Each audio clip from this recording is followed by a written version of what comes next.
Hi students, last கிளாஸில் ஆஃபர்னா என்ன, ஆஃபரோட essentials என்னன்னு சொல்லி பார்த்தோம்.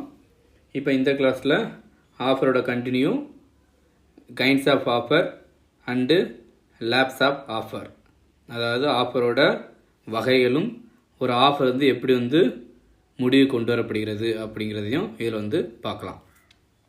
சரி, இப்போ டைப்ஸ் ஆஃப் ஆஃபரில் பார்த்தோன்னா first express or implied offer. Second என்ன அப்படின்னா ஸ்பெசிஃபிக் ஆஃபர். தேர்ட் என்ன அப்படின்னா general offer. Fourth cross offer. Fifth counter offer. Sixth invitation to offer. Invitation to ஆஃபருக்குள்ள ஆக்ஷன் வரும், டெண்டர் வரும். ஓகேவா? இன்விடேஷன் ஆஃபர் கீழே தான் ஆக்ஷன், டெண்டர். ஆக்ஷன்னா ஏலம், டெண்டர்னா தமிழில் ஒப்பந்த புள்ளியா.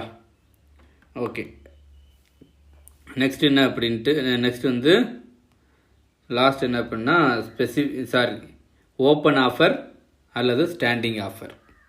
ஓகேவா? ஒன் பை ஒன்னாக பார்க்கலாம். First express or implied offer. நம்ம லாஸ்ட் கிளாஸில் எக்ஸ்பிரஸ் ஆஃபர், இம்ப்ளைட் ஆஃபர்னு என்னன்னு சொல்லி பார்த்தோம். எக்ஸ்பிரஸ் ஆஃபர்னா என்ன, நம்மளோட ஆஃபர் ஓரலாகவே இருக்கும். அந்த ஃபார் எக்ஸாம்பிள் அந்த பஸ்ஸு எக்ஸாம்பிளே எடுத்துக்கலாம். சென்னைன்னு சொல்லி கூப்பிடுறது எக்ஸ்பிரஸ் ஆஃபர். என்னுடைய பஸ்ஸு சென்னை போகுது வாங்க அப்படின்னு சொல்லி கூப்பிடுறது. சென்னைக்கு வந்தால் நான் உங்களை கரெக்டாக கூப்பிட்டு போய் விடுறேன். ஓகேவா? சென்னை வரதா இருந்தால் வாங்க, நான் கூப்பிட்டு போய் விடுறேன் அப்படிங்கிறது தான். அப்போ அதை எப்படி எடுத்துக்கணும், என்னுடைய பஸ்ஸு சென்னை போகுது, நீங்கள் ஏறினீங்கன்னா உங்களை கூப்பிட்டு போய் கொண்டு விடுவேன். அப்போ நான் பஸ்ஸில் ஏறினா அதுக்கான டிக்கெட் கொடுத்தோம்னா அவங்க நம்மளை கொண்டு போய் சென்னையில் விட்டுருவாங்க. இதான் கான்ட்ராக்ட். அப்போ அதில் ஆஃபர் எக்ஸ்பிரஸாக இருக்குது. நெக்ஸ்ட் என்ன அப்படின்னா இம்ப்ளைட் ஆஃபர் அப்படின்னா போர்டு. ஓகேவா? நம்ம போர்டை பார்க்குறோம், சென்னைன்னு போர்டு போட்டுக்கு நம்ம ஏறி உட்காந்துக்கிறோம். அப்போ அங்கே நம்ம அந்த இம்ப்ளைடாக இருக்கக்கூடிய ஆஃபர் நம்ம அக்செப்ட் பண்ணிக்கிட்டோம். நம்ம இந்த பஸ்ஸில் ஏறினா சென்னையில் நம்மளை விட்டுருவாங்க அப்படிங்கிறது நம்மளுக்கு தெரியும். ஓகேவா? அது இம்ப்ளைடாக நம்ம என்ன செய்கிறோம், ஆஃபர் கொடுக்குறாங்க, அந்த ஆஃபரை நம்ம அக்செப்ட் பண்ணிக்கிட்டு பஸ்ஸில் ஏற்றோம் அப்படின்னா அது இம்ப்ளைட் ஆஃபர். ஆஃபர் எக்ஸ்பிரஸாகவும் இருக்கலாம், இம்ப்ளைடாகவும் இருக்கலாம். நெக்ஸ்ட் என்ன அப்படின்னா ஆஃபர் ஆஃபர் ஸ்பெசிஃபிக்காகவும் இருக்கலாம், ஜென்ரலாகவும் இருக்கலாம். அதில் ஃபஸ்ட்டு ஸ்பெசிஃபிக் ஆஃபர் அப்படின்னா எடுத்துக்கிட்டோன்னா பர்டிகுலராக ஒரு பர்சன்ட்டை நம்ம ஆஃபர் மேக் பண்ணோம் அப்படின்னா அது ஸ்பெசிஃபிக் ஆஃபர். ஃபார் எக்ஸாம்பிள், நான் உங்கள் கிளாஸில் யாராச்சும் ஒரு பர்டிகுலர் ஒரு பர்சன் மாத்திரம் மென்ஷன் பண்ணி அவங்க கூட மட்டும் நான் ஒரு ஆஃபர் மேக் பண்ணி கான்ட்ராக்ட் போடுறேன் அப்படின்னா அது ஸ்பெசிஃபிக் ஆஃபர். நான் ஓகேவா, என்னுடைய உருளைக்கிழங்க ஏ என்பவர்கிட்ட மாத்திரம் கொடுக்குறது மாதிரி அவர்கிட்ட ஆஃபர் கொடுக்குறேன். அதாவது எப்படி அப்படின்னா நான் உருளைக்கிழங்க உங்களுக்கு 50 ரூபாய்க்கு விற்கிறேன் அப்படின்னு சொன்னால் ஸ்பெசிஃபிக்காக நான் அவர்கிட்ட மட்டும்தான் ஆஃபர் மேக் பண்ணுறேன்னு சொல்லி எடுத்துக்கணும். ஓகே, நெக்ஸ்ட் என்ன அப்படின்னா ஜென்ரல் ஆஃபர். ஜென்ரல் ஆஃபர் அப்படின்னா இந்த ஆஃபர் மேக்கு லார்ஜஸ்ட் பப்ளிக். இந்த ஆஃபர் நீங்கள் யாருக்கு மேக் பண்ணுறீங்க அப்படின்னா பப்ளிக், யாருனாச்சும் இந்த ஆஃபர் என்ன செய்யலாம், அக்செப்ட் பண்ணலாம். ஜென்ரல் ஆஃபர்னா பொது முனைவு. இந்த ஜென்ரல் ஆஃபருங்கிற டாபிக் ரொம்ப இம்பார்ட்டன்ட் டாபிக்மா. இது ஷார்ட் நோட்ஸில் கண்டிப்பாக கேட்பாங்க. ஓகே, பொது முனைவு. ஜென்ரல் ஆஃபர்னால் அந்த ஆஃபரை யாருனாலும் என்ன செஞ்சலாம், அக்செப்ட் பண்ணலாம். வேர்ல்டில் இருக்கக்கூடிய யாருனாச்சும் அந்த ஆஃபரை அந்த டேர்ம்ஸ் அண்ட் கண்டிஷன் உட்பட்டு என்ன செய்யலாம், அக்செப்டன்ஸ் பண்ணலாம். நம்ம ஆல்ரெடி 2 கேஸஸ் பார்த்தோம் லாஸ்ட் கிளாஸில். அந்த நாய் காணாமல் போன நாய், அதுக்கடுத்து கார்லல் லால்மன் சுக்லா வெர்சஸ் கவர்டெத் அந்த கேஸ்லாம். ஓகே, இந்த 2 கேஸ்லாம் பார்த்தீங்கன்னா அந்த ஆஃபர் ஒரு ஜென்ரல் ஆஃபர் தான். ஓகேவா? ஃபஸ்ட்டு நாய் காணாமல் போனதுனால கண்டுபிடிச்சி தரவங்களுக்கு நான் ரிவார்டு கொடுக்குறேன் அப்படின்னு சொல்லி அவன் பொதுவாக ஒரு ஆஃபர் கொடுக்குறான். அப்போ யார் அந்த ஆஃபர் அக்செப்ட் பண்ணிட்டு கண்டுபிடிச்சி தராங்களோ அவங்களுக்கு ரிவார்டு கொடுக்கணும். அப்போ அந்த ஆஃபர் அவன் ஜென்ரலாக ஆஃபர் கொடுக்கும்போது யாருனாச்சும் என்ன செய்யலாம், அந்த ரிவார்டை யாருனாச்சும் அந்த ஆஃபர் என்ன செய்யலாம், அக்செப்ட் பண்ணலாம். ஓகேவா? என்னோடய நாயை கண்டுபிடிச்சி தர்றவங்களுக்கு நான் 1000 ரூபா தரேன் அப்படின்னு சொல்லி பொதுவாக ஆஃபர் கொடுக்கும். அப்போ இது பப்ளிக்கில் எல்லாருக்கும் அந்த ஆஃபர் தெரியும். அப்போ எல்லாரும் அக்செப்ட் பண்ணிக்கிட்டு கண்டுபிடிச்சிடலாம். அப்போ யார் லாஸ்ட்டாக அந்த நாயை கண்டுபிடிக்கிறாங்களோ அவங்களுக்கு அந்த ரிவார்டு கொடுக்கப்படும். இதுவும் ஜென்ரல் ஆஃபர். அதே மாதிரி தான் லால்மன் சுக்லா கேஸ்லேயும் லார்மன் சுக்லா வர்சஸ் கோர்ட் டெத் கேஸில் என்ன சொல்கிறாங்க, என்னுடைய நெப்பியூ, அதாவது என்னுடைய சன்னை வந்து யார் வந்து கண்டுபிடிச்சி தராங்களோ அவங்களுக்கு வந்து நான் வந்து ரிவார்டு தரேன் அப்படின்னு சொல்கிறேன். அப்போ அந்த பையனை கண்டுபிடிச்சி வரவங்களுக்கு ரிவார்டு. ஸோ இது வந்து ஜென்ரல் ஆஃபர். ஏன்னா இது எல்லாருமே பப்ளிக் யாருனாச்சும் அந்த ஆஃபர் வந்து அக்செப்ட் பண்ணலாம். ஓகேவா? ஆனால் அந்த 2 கேஸில் அவரோட ஜட்ஜ்மெண்ட்டில் என்ன, அந்த கண்டுபிடிச்சக்கூடிய பர்சன் வந்து அந்த ஆஃபரை பற்றியே நாலேஜே இல்லாமல் இருந்திருக்காங்க. ஓகேவா? நாலேஜே இல்லாமல் இருந்திருக்காங்க. அதுக்கு நாலேஜே இல்லாமல் தான் அதை வந்து கண்டுபிடிச்சி கொடுத்துருக்காங்க. அப்போது அவங்க வந்து அந்த ஆஃபரை பற்றியான நாலேஜே இல்லாமல் அதை கண்டுபிடிச்சி கொடுத்ததுனால அவங்களுக்கு வந்து என்ன செஞ்சாங்க, ரிவார்டு வந்து கொடுக்க முடியாது அப்படின்னு சொல்லி கோர்ட் வந்து சொல்லிடுச்சு. ஓகேவா? சப்போஸ் நீங்கள் அதை வந்து ஆஃபர் கொடுத்ததுக்கப்புறம், ஓகேவா, ஆஃபர் கொடுத்ததுக்கப்புறம் நீங்கள் அதை அக்செப்ட் தெரிஞ்சு கண்டுபிடிச்சி கொடுத்துருந்தீங்க அப்படின்னா என்ன செஞ்சுருக்கலாம், அவங்களுக்கு வந்து கண்டிப்பாக அவங்களுக்கு வந்து ரிவார்டு வந்து அந்த 2 கேஸ்லாலையும் கொடுத்துருப்பாங்க. அப்போ அவங்களுக்கு வந்து அந்த 2 பர்சனுக்கும் ஆஃபரை பற்றியான நாலேஜ் வந்து இல்லாமல் இருந்துச்சு, அதை அக்செப்ட் பண்ணாமையே இருந்தாங்க. ஓகே, இதுக்கு வந்து முக்கியமான ஒரு லேண்ட்மார்க் கேஸில் இருக்குது. ஜென்ரல் ஆஃபருக்கு வந்து ஒரு லேண்ட்மார்க் கேஸில் என்ன அப்படின்னா கார்லல் வெர்சஸ் கார்பாலிக் ஸ்மோக்பால் கம்பெனி. ஓகேவா? கார்லல் வெர்சஸ் கார்பாலிக் ஸ்மோக்பால் கம்பெனி கேஸ். இந்த கேஸ் என்ன அப்படின்னா ப்ளூ இன்ஃப்ளூயன்ஸா, அதாவது ஒரு வகையான இன்ஃப்ளூயன்ஸா அப்படிங்கிறது வந்து ஒரு வகையான அந்த காலத்தில் இருக்கக்கூடிய ஒரு டிசீஸ், நோய். ஓகேவா? இப்போ இந்த நோய் வந்து இப்போ இவங்க வந்து இந்த ஃப்ளூ இன்ஃப்ளூயன்ஸா அப்படிங்கிற ஒரு நோய்க்கு வந்து ஒரு மெடிசன் வந்து அவங்க வந்து இன்ட்ரடியூஸ் பண்ணுறாங்க. யார்? இந்த கார்பாலிக் கம்பெனி வந்து இன்ட்ரடியூஸ் பண்ணுறாங்க. இந்த மெடிசனை வந்து யாரெல்லாம் யூஸ் பண்ணுறீங்களோ அவங்களுக்கு வந்து இந்த டிசீஸ் வந்து வராது அப்படின்னு சொல்கிறாங்க. அப்படி சொல்லும்போது அவங்க என்ன சொல்கிறாங்க, நாங்கள் சொல்லியிருக்கக்கூடிய டேர்ம்ஸ் அண்ட் கண்டிஷன்ஸ்க்கு உட்பட்டு யாரெல்லாம் இந்த மெடிசனை வந்து நீங்கள் யூஸ் பண்ணுறீங்களோ அவங்களுக்கு வந்து இந்த இன்ஃப்ளூயன்ஸ் வந்து வராது. சப்போஸ் அதையும் மீறி வந்துச்சு அப்படின்னா நாங்கள் அவங்களுக்கு வந்து காம்பன்சேஷன் கொடுக்குறோம் அப்படின்னு சொல்லியிருக்காங்க. அது மட்டும் இல்லாமல் அவங்களுக்கு காம்பன்சேஷன் கொடுக்கறதுக்காகவே நாங்கள் அலைட்ஸ் பேங்கில் வந்து இப்போ 1000 பவுண்ட்ஸ் வந்து டெபாசிட் பண்ணி வச்சுருக்கோம் அப்படின்னு வந்து சொல்கிறாங்க. ஓகேவா? இதில் என்ன சொல்கிறாங்க அப்படின்னா அவங்க வந்து ஒரு மெடிசனுக்கு ஏதோ ஒரு நோய்க்கு வந்து ஒரு மருந்து கண்டுபிடிக்காங்கம்மா. அவங்க மருந்தை கண்டுபிடிச்சி என்ன சொல்கிறாங்க அப்படின்னா இந்த மருந்தை வந்து நீங்கள் யூஸ் பண்ணீங்க அப்படின்னா உங்களோட அந்த டிசீஸ் வந்து கண்டிப்பாக சேஞ்ச் ஆயிரும். சப்போஸ் சேஞ்ச் ஆகலைன்னா நாங்கள் வந்து அதுக்கு வந்து காம்பன்சேஷன் கொடுக்குறோம். உங்களுக்கு காம்பன்சேஷன் கொடுக்கறதுக்காகவே நாங்கள் வந்து ஒரு 1000 பவுண்ட்ஸ் வந்து ஒரு பர்டிகுலராக ஒரு பேங்கில் வந்து டெபாசிட் பண்ணி வச்சுருக்கோம் அப்படின்னு வந்து ஒரு ஆஃபர் கொடுத்துருக்காங்க, ஜென்ரல் ஆஃபர் கொடுத்துருக்காங்க. ஓகேவா? இதை வந்து இப்போ கார்லல் அப்படிங்கிற ஒரு விமன் வந்து என்ன செய்கிறாங்க, அந்த மெடிசனை யூஸ் பண்ணுறாங்க.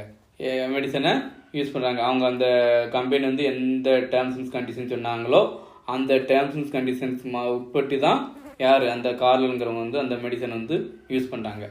ஆனால் அவங்களுக்கு வந்து டிசீஸ் வந்து சரியாகல, மறுபடியும் அந்த நோய் வந்து அவங்களுக்கு வந்து வந்துடுச்சு. இப்போ அவங்க வந்து கேஸ் போடுறாங்க, காம்பன்சேஷன் கேட்குறாங்க. அவங்க வந்து நாங்கள் கொடுக்க முடியாது, நீ வந்து அக்செப்ட் பண்ணது எங்களுக்கு எப்படி தெரிவிச்சியா அப்படின்னு சொல்கிறாங்க. ஓகேவா? இப்போ என்ன செய்கிறாங்க அப்படின்னா இப்போ கேஸ் வந்து கோர்ட்டுக்கு போகுது. இப்போ கோர்ட்டில் என்ன சொல்கிறாங்கன்னா அதாவது கம்பெனி அந்த மெடிசன் கம்பெனி என்ன சொல்கிறாங்க, இவங்க வந்து அக்செப்டன்ஸ் பண்ணது வந்து எங்களுக்கு தெரிவிக்கலை அப்படின்னு சொல்கிறாங்க. அப்போ இவங்க என்ன சொல்கிறாங்க, கோர்ட் என்ன சொல்கிறது அப்படின்னா அவங்க அக்செப்ட் பண்ணலாட்டியும் பரவாயில்ல, உங்களோட டேர்ம்ஸ் அண்ட் கண்டிஷன் என்ன கண்டிஷன்ஸ் கொடுத்துருக்காங்களோ அந்த கண்டிஷன்ஸுக்கு உட்பட்டு தான் அவங்க அந்த மெடிசன் வந்து யூஸ் பண்ணியிருக்காங்க. செகண்ட் நீங்கள் என்ன சொல்லியிருக்கீங்க அப்படின்னா இந்த மெடிசன் யூஸ் பண்ணி இந்த இன்ஃப்ளூயன்ஸ் வந்து சரியாகலை, ஓகே, இந்த டிசீஸ் வந்து சரியாகலை அப்படின்னா நான் வந்து காம்பன்சேஷன் கொடுப்போன்னு சொல்லியிருக்கீங்க. அண்டு அதுக்காக தனியாக வந்து டெபாசிட் வேறு ஒரு பேங்க் வந்து பண்ணி வச்சுருக்கீங்க, 1000 பவுண்ட்ஸ் பண்ணியிருக்கீங்கன்னு சொல்லி அனௌன்ஸ்மெண்ட் கொடுத்துருக்கீங்க. ஓகேவா? ஸோ இப்போ இவங்களை பொறுத்தளவு ஃபர்ஸ்ட் ஆஃப் ஆல் அவங்க வந்து உங்களோட கண்டிஷன்ஸ் உட்பட்டு தான் யூஸ் பண்ணியிருக்காங்க. ஒன்று. செகண்ட் என்ன அப்படின்னா அந்த மெடிசனை யூஸ் பண்ணனால அவங்களுக்கு அந்த இன்ஃப்ளூயன்ஸ் வந்து சரியாக ஆகலை. ஓகேவா? இந்த இன்ஃப்ளூயன்ஸும் சரியாகலை, அதனால் நீங்கள் மெடிசன் காம்பன்சேஷன் கொடுத்து ஆகணும் அப்படிங்காங்க. ஏன்னா நீ மெடிசன் கண்டுபிடிச்ச அந்த கண்டிஷன்ஸ் வந்து செகண்ட் எடுத்துக்கிட்டாலும் உன்னுடைய மெடிசன்ஸ்க்கு வந்து அது வந்து யூஸ் ஆகுச்சு, சரி அந்த மெடிசன் யூஸ் ஆகி அவங்களுக்கு வந்து அந்த டிசீஸ் வந்து சரியாயிடுச்சு அப்படின்னா நீ வந்து காம்பன்சேஷன் கொடுக்கலாம். ஆனால் சரியாகலை. ஓகேவா? ஃபர்ஸ்ட் ஆஃப் ஆல் வந்து சரியாகலை. நீ சரியாகலட்டா அதுக்கே தனியாக காம்பன்சேஷன் கொடுக்கணும் வந்து மென்ஷன் பண்ணியிருக்க. ஓகேவா? அதனால் நீ கண்டிப்பாக கொடுத்து தான் ஆகணும். நீ வந்து அவங்க அக்செப்ட் பண்ண வந்து உனக்கு வந்து தெரிவிக்கலன்னு சொல்லி சொல்ல முடியாது. ஏன்னா இது வந்து ஜென்ரல் ஆஃபர். இது யாருனாச்சும் அக்செப்டன்ஸ் வந்து கொடுக்கலாம். இது வந்து எல்லோரும் நான் அக்செப்ட் பண்ணிட்டு வந்து செப்பரேட்டாக யார் வந்து உங்களுக்கு வந்து மென்ஷன் பண்ண அவசியம் கிடையாது அப்படின்னு சொல்லி கோர்ட் வந்து சொல்லிட்டாங்க. ஓகேவா? அதாவது என்ன அப்படின்னா இதில் ஜட்ஜ்மெண்ட் என்னென்னா, இந்த அக்செப்டன்ஸ் வந்து செப்பரேட்டாக அந்த கம்பெனிக்கு வந்து சொல்லணும்னு அவசியம் கிடையாது. செகண்ட் என்ன அப்படின்னா, அவங்களோட டேர்ம்ஸ் அண்ட் கண்டிஷனை வந்து நம்ம ஃபுல்ஃபில் பண்ணாலே போதும், அவங்களோட ஆஃபர் வந்து நம்ம வந்து அக்செப்ட் பண்ணதாக தான் எடுத்துக்கணும் அப்படின்னு சொல்லி கோர்ட் என்ன செஞ்சாங்க, ஜட்ஜ்மெண்ட் கொடுத்துட்டாங்க. ஓகேவா? கார்லல் versus Carbolic smoke ball company case. Landmark judgement ப்ராப்ளம்ஸ்லாம் அதிகமாக இதில் வரும். ஓகேவா? இதில் ஏதாச்சும் கிளாரிஃபிகேஷன் இருந்துச்சுன்னா கிளாஸ் முடிஞ்சதும் கேட்டுக்கோங்க. சரியா? அதே மாதிரி ஜென்ரல் ஆஃபருக்கு 3 கேஸ்லாம் எழுதலாமா? ஃபஸ்ட்டு கேஸ்லாம் ஃப்ரிட்ஜ் விசஸ் ஸ்னேகிதர் கேஸு, செகண்ட் வந்து Lalman Shukla versus Gauri Dutt, last case Carlill versus Carbolic smoke ball company. இந்த கேஸ், இந்த 3 கேஸ்லாவும் இந்த ஜென்ரல் ஆஃபருக்கு வந்து எழுதலாம். ஓகேவா? ஜென்ரல் ஆஃபருங்கிற கொஸ்டின்ஸ் வந்து இம்பார்ட்டன்ட். ஓகேவா? கிளாரிஃபிகேஷன் இருந்தால் கிளாஸில் கேளுங்க. சரி, நெக்ஸ்ட்டு என்ன அப்படின்னா, நெக்ஸ்ட் டைப் ஆஃப் ஆஃபர் என்ன அப்படின்னா கிராஸ் ஆஃபர். கிராஸ் ஆஃபர் அப்படின்னா என்ன அப்படின்னா குறுக்கு முனைவு. கிராஸ் ஆஃபர் அப்படின்னா எப்படின்னா என்னென்னா, இப்போ வந்து நான் வந்து ஒரு பொருளை வந்து உங்களுக்கு வந்து விற்கிறேன்னு சொல்லி ஒரு லெட்டர் வந்து உங்களுக்கு போஸ்ட் பண்ணுறேன். ஓகேவா? நான் என்னுடைய காரை உங்களுக்கு விற்கிறேன்னு சொல்லி ஒரு ஆஃபர் போட்டு உங்களுக்கு போஸ்ட் பண்ணுறேன். நீங்களும் என்ன செய்கிறீங்க, அதே டைமில் சேம் டைம், ஓகே, அதே சேம் டைமில் நான் வந்து உங்களோட நீங்கள் எப்படி கேட்குறீங்கன்னா, உங்கள் கார் எனக்கு விற்கிறீங்களா அப்படின்னு சொல்லி நீங்கள் ஒரு லெட்டரில் வந்து போஸ்ட் பண்ணுறீங்க, ஆஃபர் கொடுக்குறீங்க. ஓகேவா? நீங்களும் ஆஃபர் கொடுக்குறீங்க, நானும் ஆஃபர் கொடுக்குறீங்க. ரெண்டுமே ஐடென்டிக்கலாக சேமாக இருக்குது. ஓகேவா? ரெண்டுமே சேம் டைம் நடக்கிறதுனால இது வந்து ரெண்டுமே கிராஸ் ஆஃபர். ஓகே, ஒரு கான்ட்ராக்டை பொறுத்தளவு ஆஃபர் இருக்கணும், அக்செப்டன்ஸ் இருக்கணும். ரெண்டு பக்கமும் ஆஃபர் இருந்தால் ஒரு கான்ட்ராக்ட் வந்து உருவாக முடியுமா? முடியாது. நானும் என்னுடைய காரை வாங்கிக்கலான்னு சொல்லி உங்களுக்கு ஆஃபர் கொடுக்குறேன், நீங்களும் உங்கள் காரை விற்கிறீங்களான்னு சொல்லி ஆஃபர் கொடுக்குறீங்க. அப்போ 2 ஆஃபர் வரும்போது அது வந்து கிராஸ் ஆகிடுது. இதுதான் வந்து கிராஸ் ஆஃபர். ஒரு கான்ட்ராக்ட் வந்து ஆஃபர் இருக்கணும், அக்செப்டன்ஸ் இருக்கணும். ஓகேவா?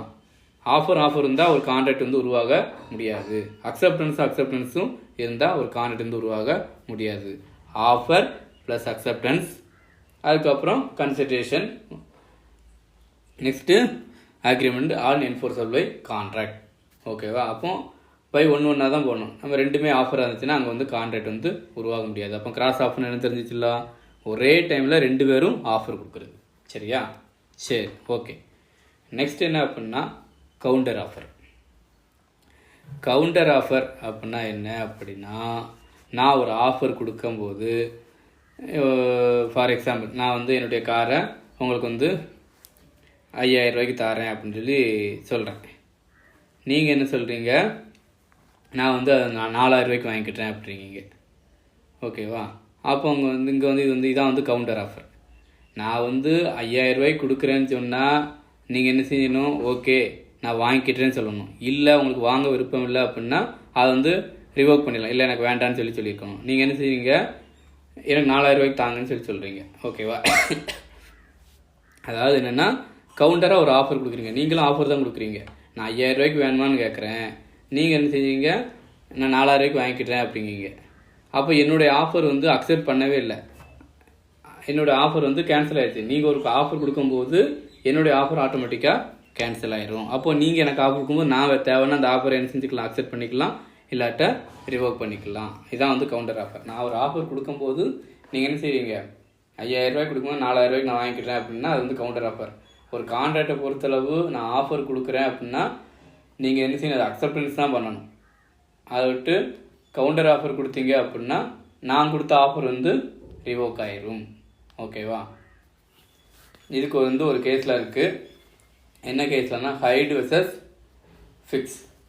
இந்த கேஸில் என்ன அப்படின்னா, ஹைட் வெர்சஸ் ரெக்ஸ். இந்த கேஸில் என்ன அப்படின்னா,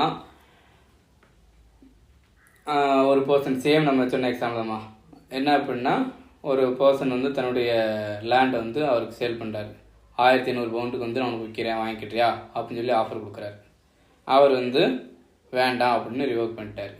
மறுபடியும் இவர் என்ன செய்கிறாரு, நான் 1000 ரூபாய்க்கு விற்கிறேன், வாங்கிக்கிட்டியா அப்படின்னு கேட்குறாரு. இல்லை, நான் வந்து 900 ரூபாய்க்கு வாங்கிக்கிடுறேன் அப்படின்னு சொல்லி சொல்கிறார். இவர் இல்லை வேண்டாம் அப்படின்னு சொல்லி இவர் ஆஃபர் என்ன செஞ்சார், இல்லை நான் கொடுக்கல அப்படின்னு சொல்லிட்டு போயிட்டார். அதுக்கப்புறம் அவன் 900 ரூபாய்க்கு வாங்கணும்னு சொல்லி என்ன செய்யலாம், நம்ம பரவாயில்ல நான் 1000 ரூபாய்க்கு வாங்கிக்கிடுறேன், 1000 ரூபாய்க்கு வாங்கிக்கிட்டேன், நீ 1000 ரூபாய்க்கு வேணும்னு கேட்டல, 1000 ரூபாய்க்கு வாங்கிக்கிடுறேன் அப்படின்னா இவர் பரவாயில்ல வேண்டாம் நான் விற்கல அப்படின்னு சொல்லிட்டு போயிட்டார். இப்போ இவன் போகிறான், நான் வந்து இவர்கிட்ட வந்து 1000 ரூபாய்க்கு வேணுமான்னு கேட்டேன், 1000 ரூபாய்க்கு கொடுங்கன்னு சொல்லி கேட்டேன், இவர் தரமாட்டேன்னு சொல்லிட்டாரு அப்படின்னு சொல்லி கேஸ் போட்டான்னா கேஸ் வந்து நிற்காது. ஏன்னா டிஸ்மிஸ் ஆகிடு. ஏன்னா நான் வந்து ஃபஸ்ட்டு 1000 ரூபாய்க்கு கேட்கும்போது நீ என்ன சொன்னேன், கவுண்டர் ஆஃபர் கொடுத்தேன், 900 ரூபாய்க்கு வாங்கிக்கிட்டுதான் சொன்னேன். ஓகேவா, அந்த டைமில் நீ 1000 ரூபாய்க்கு வாங்கிட்டு சொன்னால் மட்டும்தான் அந்த ஆஃபர் வந்து அக்செப்டன்ஸ் ஆகும். நீ என்ன செஞ்ச, நான் 1000 ரூபாய்க்கு வேணுமான்னு கேட்கும்போது நீ 900 ரூபாய்க்கு கொடுக்குறியான்னு தான் கேட்டேன். ஸோ அந்த ஆஃபர் வந்து கம்ப்ளீட் ஆயிடுச்சு. ஸோ நீ வந்து இவனுக்கு சூட் ஃபைல் பண்ணாலும் வந்து கிளைம் பண்ண முடியாது அப்படின்னு சொல்லி கோர்ட் வந்து கேஸ் என்ன செஞ்சுட்டாங்க, டிஸ்மிஸ் பண்ணிட்டாங்க. ஓகே ஓகே நெக்ஸ்ட்டு நம்ம என்ன பார்க்க போகிறோம் அப்படின்னா invitation to offer. Invitation to offer அப்படின்னா என்ன அப்படின்னா ஆஃபர் பண்ண சொல்லி இன்வைட் பண்ணுறது. ஓகேவா, நார்மலாக இது வரைக்கும் நம்ம பார்த்தது எல்லாமே என்ன, ஃபஸ்ட்டு யார் வந்து பொருளை வந்து சேல் பண்ண நினைக்கிறாங்களோ அவங்க தான் வந்து ஆஃபர் வந்து கொடுப்பாங்க. ஓகேவா, இப்போ ஃபார் எக்ஸாம்பிள் நான் வந்து என்னுடைய காரை வந்து விற்க நினைக்கிறேன் அப்படின்னா என்னுடைய காரை நான் 50,000க்கு விற்கிறேன், உங்களுக்கு வாங்க சம்மதம் தான் வாங்கிக்கோங்க அப்படின்னு சொல்லி கேட்பேன். இது நான் ஆஃபர் கொடுக்குறேன். ஓகேவா, இதுதான் நார்மலாக இருக்கக்கூடிய ஆஃபர். இப்போ இன்விடேஷன் டு ஆஃபர் அப்படின்னா என்னென்னா, அதே என்னுடைய காரை நான் வந்து விற்க போகிறேன், வேணுங்கிறவங்க ஆஃபர் கொடுங்க அப்படின்னு சொல்லி சொல்லிடுவேன். அப்போ நினச்சி என்னோட காரை விற்க போகிறேன், வேணுங்கிறோம் வாங்கிக்கலாம் அப்படின்னு சொல்லிடுவேன். ஓகே, அப்போ இன்வைட் பண்ணுறேன். இப்போ இன்னொரு எக்ஸாம்பிள் சொல்லலாம், என்னுடைய காரை நான் விற்கிறேன்னு சொல்லி பேப்பரில் அட்வர்டைஸ்மெண்ட் கொடுக்குறேன் அப்படின்னா இதுதான் இன்விடேஷன் டு ஆஃபர். ஓகேவா, பேப்பரில் என்னுடைய காரை விற்க போகிறேன், என்னுடைய ஹவுஸை விற்க போகிறேன் அப்படின்னு சொல்லி நான் அட்வர்டைஸ்மெண்ட் பண்ணுறேன்னா அதுதான் வந்து இன்விடேஷன் டு ஆஃபர். ஓகே, இந்த இடத்துல யார் வந்து ஆஃபர் கொடுக்குறா, யார் வந்து அக்செப்ட் பண்ணுறா அப்படின்னா ஆஃபர் கொடுக்க போகிறது யாருன்னா என் ஹவுஸை யார் வாங்க நினைக்கிறாங்களோ அவங்க தான் வந்து ஆஃபர் கொடுக்காங்க. அக்செப்ட் பண்ணக்கூடியது யாருன்னா யார் வீடை வச்சுருக்காங்களோ அவங்க தான் வந்து அக்செப்டன்ஸ் வந்து கொடுப்பாங்க. ஓகேவா, யார் வந்து பேப்பரில் அட்வர்டைஸ்மெண்ட் பண்ணாங்களோ அவங்க தான் அக்செப்டன்ஸ் வந்து கொடுப்பாங்க. ஓகேவா, அப்போ இந்த இடத்துல நான் வந்து ஃபஸ்ட்டு இன்வைட் பண்ணுறேன் என்னுடைய வீடை வாங்க சொல்லி, அதுக்கப்புறம் அவங்க எனக்கு ஆஃபர் கொடுக்குறாங்க, அதுக்கப்புறம் நான் அக்செப்ட் பண்ணுறேன். இதில் என்ன அப்படின்னா அவங்க ஆஃபர் கொடுக்கும்போது இப்போ உங்கள் வீடை வந்து நான் 5000 ரூபாய்க்கு வாங்கிக்கிறேன் அப்படின்னு சொல்கிறாரு அப்படின்னா எனக்கு அந்த 5000 வந்து சூட்டபுளாக இல்லை, என்னுடைய வீடு வந்து அதுக்கு மேலே போகும் அப்படின்னு நினச்சேன் அப்படின்னா அவரோட ஆஃபர் என்ன செய்யலாம், நான் வந்து ரிவோக் பண்ணிடலாம். ஓகேவா, அவரோட ஆஃபர் அக்செப்ட் பண்ணுறதும் ரிவோக் பண்ணுறதும் என்னுடைய டிசிஷன் தான். ஓகேவா, ஓகே நெக்ஸ்ட் இன்னொரு எக்ஸாம்பிள் சொல்லலாம்.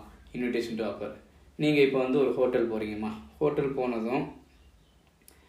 போனீங்கன்னா யார் வந்து ஆஃபர் பண்ணுவா, யார் வந்து அக்செப்டன்ஸ் கொடுப்பா சொல்லுங்கள் பார்க்கலாம். அந்த இடத்துல யார் அக்செப்ட் பண்ணுவா அப்படின்னா ஹோட்டல் தான் வந்து அக்செப்டன்ஸ் கொடுக்கும், நம்ம தான் ஆஃபர் பண்ணுவோம். ஓகேவா, ஹோட்டல் வந்து ஃபர்ஸ்ட் வந்து இன்வைட் பண்ணுவோம். எங்கிட்ட வந்து தோசை இருக்குது, இட்லி இருக்குது, வடை இருக்குது, பொங்கலுக்குன்னு சொல்லி அவங்க வரிசையாக அவங்க என்ன செய்வாங்க சொல்லுவாங்க. அதெல்லாம் நம்ம ஏதாச்சும் சரி ஓகே எனக்கு ஒரு தோசை கொண்டு வாங்க அப்படின்னு சொல்லி நம்ம என்ன செய்வோம், ஆஃபர் கொடுப்போம். அதுக்கப்புறம் அதை அக்செப்ட் பண்ணிவிட்டு அந்த தோசையை கொண்டு வந்து நம்ம கொடுப்பாங்க. ஓகேவா, அதே மாதிரி ஹோட்டல் போகிறீங்க அப்படின்னா ஒரு மெனு கார்டு கொடுக்குறாங்க. அப்போ சர்வெண்ட் வந்து மெனு கார்டு கொடுக்குறாரு, இந்த ஃபுட் ஐட்டம்லாம் என்கிட்ட இருக்குது அப்படின்னு நீங்கள் அதில் ஒன்று சூஸ் பண்ணி எனக்கு இந்த ஃபுட் ஐட்டம் தான் கொண்டு வாங்கன்னு சொல்லி நீங்கள் தான் ஆஃபர் பண்ணுறீங்க. அதுக்கப்புறம் என்ன செய்கிறாங்க, அவங்க வந்து அக்செப்ட் பண்ணிவிட்டு நீங்கள் கேட்ட ஃபுட் ஐட்டத்தை வந்து என்ன செய்கிறாங்க, கொடுக்குறாங்க. அப்போ ஹோட்டல் வந்து நம்மளை இன்வைட் பண்ணுது, நம்ம அதுக்கப்புறம் ஆஃபர் கொடுக்குறோம், அதுக்கப்புறம் அதை அக்செப்ட் பண்ணிட்டு நம்ம கேட்ட ஃபுட்டை வந்து கொண்டு வந்து கொடுக்குறாங்க. ஓகே, நெக்ஸ்ட் என்ன அப்படின்னா இன்னொரு எக்ஸாம்பிள்னா இப்போ ட்ரெயின் டைம் டேபிள் எடுத்துக்கலாம். ஓகே, ரயில்வே டைம் டேபிள் எடுத்துக்கிட்டோம் அப்படின்னா அதுவும் வந்து ஒரு இன்விடேஷன் டு ஆஃபர். எப்படி, இப்போ ட்ரெயின் டேபிள் இந்த டைமில் இந்த ட்ரெயின் இந்த ஊருக்குன்னு சொல்லி போட்டிருக்கோம், இந்த ட்ரெயின்லாம் ஓடுது, நீங்கள் எந்த ட்ரெயினில் வந்து சூஸ் பண்ணினாலும் போய்க்கலாம் அப்படின்னா அப்போ நான் ஒரு ட்ரெயினை சூஸ் பண்ணிவிட்டு இந்த ஊருக்கு போகணும் அப்படின்ட்டு டிக்கெட் கேட்குறோம். எனக்கு வந்து இப்போ மதுரைக்கு வந்து ஒரு டிக்கெட் கொடுங்க. அப்போ நம்ம அதுக்கு ஃபஸ்ட் டைம் டேபிள் பார்க்குறோம், இன்வைட் பண்ணுறாங்க, நீங்கள் இந்த ட்ரெயினில் போனீங்கன்னா அந்த ஊருக்கு போகலாம் அப்படின்ட்டு. அதுக்கப்புறம் நம்ம பார்த்துட்டு நம்ம அந்த டிக்கெட்டை கேட்குறோம். ஸோ அப்போ நம்ம ஆஃபர் கொடுக்குறோம். அதுக்கப்புறம் ரயில்வே ஸ்டேஷனில் அக்செப்ட் பண்ணிவிட்டு நம்ம டிக்கெட் கொடுக்குறாங்க. ஓகேவா? இதான் வந்து இன்விடேஷன் டு ஆஃபர். இது 2 கேஸ் லாஸ் இருக்குது. ஃபஸ்ட்டு கேஸ் லாஸ் என்ன அப்படின்னா ஹார்வே வெர்சஸ் ஃபஸ்ட்டு கேஸில் என்னென்னா ஹார்வே வெர்சஸ் ஃபேசியஸ். செகண்ட் கேஸில் என்னென்னா மெர்பர்சன் வெர்சஸ் அப்பண்ணா. ஓகேவா? 2 கேஸ் லாஸ் இருக்குது.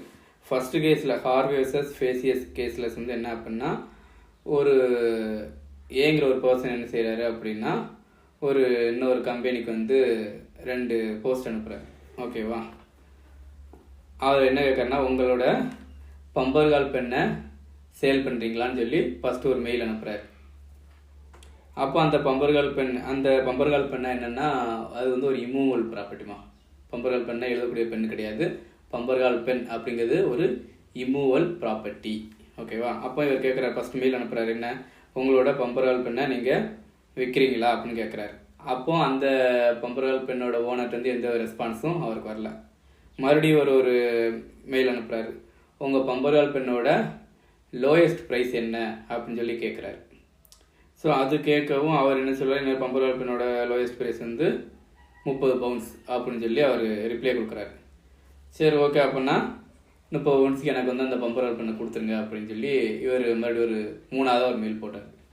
அதுக்கு அவங்க என்ன சொல்கிறாங்க, பம்பர்கால் பெண்ணோட ஓனர் நான் வந்து பம்பர்கால் பெண்ணை வந்து சேல் பண்ணுறது சொல்லவே இல்லையே அப்படின்னு சொல்லி அவங்க ரிப்ளை கொடுத்துட்டாங்க. உடனே இவர் கோர்ட்டுக்கு போகிறார். இந்த மாதிரி என்கிட்ட நான் லோயர் ப்ரைஸ் என்னன்னு கேட்டேன், அவர் சொல்லிவிட்டு இப்போ சேல் பண்ணலை அப்படின்னு சொல்லிட்டாங்க, கொடுக்க மாட்டாங்க அப்படின்னு சொல்லி கோர்ட்டுக்கு போகிறாரு. அப்போ கோர்ட் என்ன செஞ்சு அவர் வந்து ஸ்டேட்மெண்ட்டு தான் கொடுத்தாரு. பம்பர்கால் பெண்ணோட லோயர் ப்ரைஸ் என்னன்னு நீங்கள் கேட்டீங்க, அதுக்கு வந்து ஒரு ஸ்டேட்மெண்ட்டு தான் கொடுத்தாரு, தவிர நான் வந்து விற்கிறேன்னு அவர் வந்து சொல்லலை. ஸோ அந்த கேஸ் வந்து டிஸ்மிஸ் பண்ணிடுன்னு சொல்லி டிஸ்மிஸ் பண்ணிட்டாங்க. ஓகே, அது வந்து ஸ்டேட்மெண்ட் தான் கொடுத்துருக்காங்க அப்படின்னு சொல்லி சொல்லிட்டாங்க. நெக்ஸ்ட் என்ன அப்படின்னா மெக்கோபர்சன் வெர்சஸ் அப்பண்ணா. இந்த கேஸில் என்னன்னா அதே தான், என்னுடைய ப்ராப்பர்ட்டி வந்து நான் 6000க்கு குறைஞ்சி நான் யாருக்கும் விற்கிறது இல்லை அப்படின்னு சொல்லி ஒரு ஆள் வந்து ஸ்டேட்மெண்ட் தராரு. அப்போ இவர் பிரச்சனை, அப்போ நான் 6000க்கு நான் வாங்கிக்கிறேன் அப்படிங்கிறாரு. நான் 6000க்கு குறைஞ்சி நான் விற்க மட்டும்தான் சொன்னேன், நான் உங்களுக்கு விற்கிறேன்னு சொன்னேன்னா அப்படின்னு சொல்லி அவர் என்ன செஞ்சுட்டார், கொடுக்க முடியாது அப்படின்ட்டார். இதுவும் அதே மாதிரி கோர்ட்டு பார்த்தா அதுவும் ஸ்டேட்மெண்ட்டு தான். ஏன்னா அவர் 6000க்கு விற்க மாட்டேன்னு தான் சொன்னார், அவர் உங்களுக்கு விற்கிறேன்னு வந்து சொல்லலை அப்படின்னு சொல்லி கேஸ் வந்து டிஸ்மிஸ் பண்ணிட்டாங்க. ஓகேவா? இன்னொரு கேஸ் லாஸ் இருக்குது, அதை நீங்கள் தான் பார்த்துட்டு வரணும். ஓகேவா? ஃபிஷர்ஸ் வெர்சஸ் ஹெல். இந்த கேஸ் லாஸ் வந்து நீங்கள் தான் பார்த்துட்டு வரணும். நம்மளோட பிடிஎஃப்ல லாஸ்ட்டுக்கு முன்னாடி கேஸ் லாஸ் இருக்கும் பாருங்கள். ஓகேவா? இந்த கேஸ் லாஸை நெக்ஸ்ட் கிளாஸ் வரும்போது நீங்கள் அதை ப்ரிப்பேர் பண்ணிவிட்டு நீங்கள் தான் எனக்கு சொல்லணும். ஏன்னா நான் எல்லா கேஸ்லாவும் ஆடியோவில் சொன்னேன் அப்படின்னா லென்த்தாக போயிருது ஆடியோ. ஓகேவா? நான் அதே மாதிரி உங்களுக்கு தெரியல அப்படின்னா கூட நான் எல்லா கேஸில் சொல்லாத கேஸ் லாஸ்லாம் எடுத்து செப்பரேட்டாக ஒரு ஆடியோவை போட்டு கிளாஸில் போட்டு விட்டுறேன். ஓகேவா? ஓகே, இதான் வந்து இன்விடேஷன் டு ஆஃபர். நெக்ஸ்ட் என்ன அப்படின்னா ஆக்ஷன். ஆக்ஷன்னா என்ன? ஏலம். ஏலம்னா என்ன? ஏலம் போடுறது தான். இப்போ ஏலம் விடுறதும் வந்து பார்த்தீங்கன்னா அதுவும் ஒரு வகையான இன்விடேஷன் டு ஆஃபர் தான். எப்படி? இப்போ வந்து ஒரு பேப்பரில் அட்வர்டைஸ்மெண்ட் பண்ணுறாங்க, நாங்கள் இந்த ப்ராப்பர்ட்டி வந்து ஆக்ஷனில் விட போகிறோம், ஏலம் விட போகிறோம் அப்படின்னு சொல்லி சொல்கிறாங்க. ஓகேவா? இப்போ அதை நம்பி ஒரு பர்சன் வந்து சென்னையிலேருந்து திருநெல்வேலியிலேருந்து சென்னைக்கு வந்துட்டார். வந்ததுக்கப்புறம் இந்த ஏலம் வந்து கேன்சல் அப்படின்னு சொல்லிட்டாருன்னா இவங்க வந்து ஆஃபர் கொடுத்தாங்க அப்படின்னு சொல்ல முடியுமா? அவங்க இன்வைட் பண்ணாங்க, நீ கண்டிப்பாக வா, நான் அந்த பர்சன்ட் ஆஃபர் கொடுத்தாங்களா, நாங்கள் ஏழை விட போகிறோன்னு சொல்லி பேப்பரில் அட்வர்டைஸ்மெண்ட் கொடுப்பாங்க. அது இன்விடேஷன் டு ஆஃபர் தான், தவிர்த்து ஆஃபர் கிடையாது அப்படின்னு சொல்லி சொல்லிட்டாங்க. ஓகேவா? ஓகே, இப்போ ஆக்ஷன் அப்படின்னா என்ன அப்படின்னா அதுவும் இப்போ வந்து ஏலத்தில் எல்லாருமே இருக்காங்க, ஒரு ப்ராப்பர்ட்டிக்காக சொல்கிறாங்க. இப்போ அவங்க வந்து ப்ரைஸை ஸ்டார்ட் பண்ணுவாங்க. ஓகேவா? இப்போ இந்த ப்ராப்பர்ட்டியோட 500 ரூபா அப்படின்னு சொல்லி அவங்க சொன்னாங்க அப்படின்னா ஒரு 500 ரூபாயிலேருந்து ஸ்டார்ட் ஆகும். அப்போ அவங்க வந்து இந்த ப்ரைஸ்லேருந்து ஸ்டார்ட் ஆகுது சொல்லிட்டாங்க. அப்போ அதில் ஃபஸ்ட்டு ஆஃபர் கொடுக்குறது யாருன்னா நம்ம 500, அடுத்த பர்சன் வந்து 1000, 1500 சொல்லி நம்ம தான் ஆஃபர் கொடுப்போம். ஓகேவா? அவங்க இப்போ 1500 3 பேர் கேட்டிருக்காங்க, 3ஆவது வந்து ஒரு 3000 ரூபாய் கேட்டிருக்காரு. அதுக்கப்புறம் யாருமே கேட்கல அப்படின்னா அவங்க அந்த பெல்ல 3 டைம் அந்த மணி அடித்தாங்க அப்படின்னா அவங்க அக்செப்ட் பண்ணிட்டாங்க அப்படின்னு அர்த்தம். ஓகேவா? சப்போஸ் 2 மணி அடிச்சிருக்காங்க, 3ஆவது மணி அடிக்கிறதுக்கு முன்னாடி நம்ம என்ன செய்யலாம், கொஞ்சம் நிப்பாட்டு என்னுடைய ஆஃபரை நான் என்ன செஞ்சுக்கிடுவேன், கேன்சல் பண்ணிக்கிட்டேன் அப்படின்னு கூட சொல்லலாம். அப்போ 7 விடுற 7 தான் நம்ம ஆஃபரை எப்போனாச்சும் ரிவோக் பண்ணலாம். பிஃபோர் அக்செப்டன்ஸ், அதாவது அக்செப்டன்ஸ்க்கு முன்னாடி எப்போனாச்சும் நம்மளோட ஆஃபர் வந்து என்ன செஞ்சுக்கலாம், ரிவோக் பண்ணிக்கலாம். இப்போ ஏலத்தை பொறுத்தளவு ஏலத்துலேயும் நம்ம தான் ஆஃபர் கேட்போம், அவங்க அக்செப்டன்ஸ் கொடுப்பாங்க. அதேமாதிரி ஏலம் வந்து பார்த்தீங்கன்னா 2 டைப்ஸாக பிரிக்கலாம். ஃபர்ஸ்ட் வந்து with reserve, without reserve. With reserve அப்படின்னா அதாவது பர்டிகுலர் ரேட் வந்தால் தான் அவங்க வந்து அவங்களோட பொருளை வந்து சேல் பண்ணுவாங்க. இப்போ வந்து பார்த்தீங்கன்னா ஒரு பொருளோட மதிப்பு வந்து 1 லட்ச ரூபா. இப்போ ஏலம் கேட்க ஸ்டார்ட் பண்ணும்போது ஒரு பொருளோட அந்த ஏலம் லாஸ்ட் ஏலமே பார்த்தீங்கன்னா ஒரு 80,000 தான் வருது அப்படின்னா எனக்கு என்னுடைய ரேட் வந்து கட்டலை அப்படின்னு சொல்லி என்ன செய்யலாம், அவர் பொருளை ரிட்டன் எடுத்துகிட்டு போயிடலாம். நம்ம சூர்யா மூவியோட ஒரு படத்தில் கொஞ்சம் ட்ரெயினில் வந்து ஏலம் விடுவார். அப்போ ஒரு ஏலம் விட்டுட்டு இது வந்து கம்பெனி கட்டலை, அதுக்கு பதில் சாப்பிட்ட 16 சொல்லுவார். ஸோ அதுவும் ஒரு ஏலம் கரெக்டு தான். பட் என்ன அப்படின்னா அவர் வந்து துட்டை வாங்கிக்கிட்டாரு. ஆனால் இங்கே வந்து துட்டு வந்து வாங்க மாட்டாங்க. அவர் சூர்யா என்ன செஞ்சார், இது இந்த ப்ரைஸ் வந்து கட்டலை, இருந்தாலும் அதுக்கு பேர் உங்களுக்கு சாப்பிட்டப்பா கொடுக்குன்னு சொல்லி அவர் என்ன செஞ்சார், காசை வந்து வாங்கிடுறாரு. ஆனால் அப்படி இருக்காது. இங்கே வந்து ப்ரைஸ் கட்டலை அப்படின்னா பைசா வாங்க மாட்டாங்க, அவங்களோட பொருளை எடுத்துகிட்டு போயிடுவாங்க. இது வந்து வித் ரிசர்வ். வித்தவுட் ரிசர்வ்னா வந்த விலைக்கு அப்படியே ஏன் விட்டு போகுது. 80,000க்கு வந்தாலும் விற்றுருவாங்க, 1 லட்சத்துக்கு வந்தாலும் அந்த பொருள் வந்து கொடுத்துட்டு போயிடுவாங்க. தான் வித் ரிசர்வ். அப்போ ஆப்ஷனில் 2 types, with reserve, without reserve. ஓகேவா? சரி, நெக்ஸ்ட் என்ன அப்படின்னா டெண்டர். டெண்டர் அப்படின்னா என்ன அப்படின்னு பார்த்தோம்னா இதுவும் ஒரு வகையான இன்விடேஷன் டு ஆஃபர். இப்போ கவர்மெண்ட்டுக்கு தேவையான ஏதாச்சும் மெட்டீரியல்ஸோ அல்லது அரிசியோ எதுவும் தேவை அப்படின்னா அப்போ கவர்மெண்ட் வந்து அட்வர்டைஸ்மெண்ட் பண்ணும். எப்படி இப்போ நம்ம அரிசி வந்து இத்தனை மூட தேவை, யாராட்டெலாம் அரிசி இருக்கோ அவங்க வந்து ஒரு ஒப்பந்த புள்ளி, அதாவது கொட்டேஷன் வந்து அனுப்பலாம் அப்படின்னு சொல்லி சொல்லுவாங்க. கொட்டேஷன் இப்போ வந்து என்ன செய்வான், நிறைய பேர் கொட்டேஷன் அனுப்புவாங்க. அப்போ அந்த கொட்டேஷன் வந்து எது லோயஸ்ட்டாக இருக்கோ அதை வந்து என்ன செய்யும், அதை வந்து அக்செப்ட் பண்ணிக்கிடும். அப்போ இதில் வந்து யார் அக்செப்ட் பண்ணுறா, கவர்மெண்ட் தான் அக்செப்ட் பண்ணும். ஃபர்ஸ்ட் வந்து கவர்மெண்ட் வந்து இன்வைட் பண்ணுது, அரிசி வந்து நமக்கு கவர்மெண்ட்டுக்கு வந்து இவ்வளோ அரிசி தேவை, எல்லோரும் கொட்டேஷன் கொடுங்க அப்படின்னு சொல்லி கேட்போம். அப்போ எல்லாருமே கொட்டேஷன் அனுப்புவாங்க. அந்த கொட்டேஷனில் எது வந்து லோயஸ்ட் ப்ரைஸாக இருக்கோ அதை வந்து அக்செப்ட் பண்ணிவிட்டு அவங்களுக்கு வந்து அக்செப்ட் பண்ணிக்கிடுவாங்க. அவங்க வந்து அக்செப்ட் பண்ணிக்கிட்டு அவங்ககிட்ட என்ன செய்வாங்க, அரிசி வந்து வாங்கிக்கிடுவாங்க.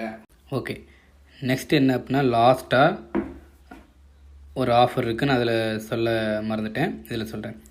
என்ன அப்படின்னா ஸ்டாண்டிங் ஆஃபர் அல்லது கண்டினியூஸ் ஆஃபர். ஸ்டாண்டிங் ஆஃபர் அப்படின்னா இது வந்து ஒருத்தர் இப்போ டெண்டர் எடுத்திருக்காங்க அப்படின்னா பர்டிகுலர் 1 இயர் வரைக்கும் இந்த ஆஃபர் வந்து கண்டினியூவாகவே இருக்கும்.